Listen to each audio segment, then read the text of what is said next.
Well, welcome to my channel. And for those of you that are new, I'm Larry Olson, and I'm a specialist in the field of performance-driven neurology, which is simply a blending of cognitive psychology and neuroscience. And I wanted to ask you, would you be interested in being able to do twice what you're doing now in half the time with twice the fun? And what response do I get from most people when I share that through my workshops and my speaking engagements? Is typically a lot of people say BS. They also say too good to be true. And you know, few people, you know what they say? Well, yeah, I'd love to learn that. Now, isn't that interesting? One question gets such a variety of answers. And that's what's so powerful about our brain. It's already made its mind up before it hears what the opportunity may be.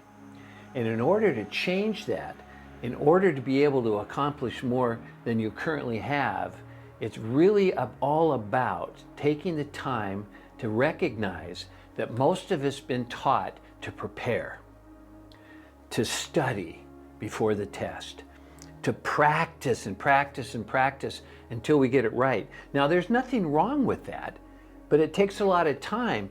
And unfortunately, the brain is so much faster than that. All the brain needs to know is what the outcome is, and then it'll figure out what's necessary to do. And what's interesting about it is you'll enjoy the practice. You'll enjoy taking all of the time. I'm not saying you don't now, but here's the belief that's been established. It doesn't allow people to do things in half the time with twice the fun. Is that in order to try new things, most people feel that they got to know how first. And what happens is in their mind, when they don't have all the information, 9 times out of 10, since the brain can't stand a vacuum, it makes up the rest. And 9 times out of 10, it creates a negative scenario. Well, what happens if this takes place? Well, what happens if that takes place? You know what? In order to be safe, we don't generally use those terms, but that's what our brain's designed to do, is protect us. I think I'll only do this much. Or, you know, I think I'm going to pass on that. And here's what you probably already know but forgot.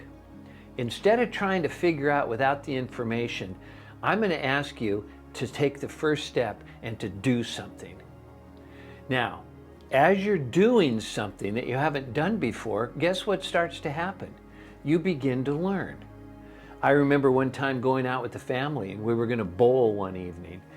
And I threw the ball and it hurt my arm, and I wasn't going to be able to participate. And my wife told me, she goes, well, bowl left-handed. And I'm going, bowl left-handed? I don't know how to bowl left-handed. And I got into all the reasons why I couldn't be successful changing hands, because I didn't see myself as ambidextrous. I didn't see myself as having the potential to learn that way, especially in one evening. But the look she gave me, I figured, I better learn how to bowl left-handed. So the first 3 or 4 times I threw the ball, it went in the gutter. But you know what? I learned a lot about the brain. I'm doing now and learning from my doing, aren't I? I didn't have time to prepare how to bowl left-handed. I didn't get to read about it. I didn't know which foot to start with. I didn't have all the preparation necessary. I hadn't practiced it. But I'd overlooked something so important that most people do, and that was I had a brain with over 100 billion neurons just waiting for instruction so that it could create the movements necessary for me to be successful.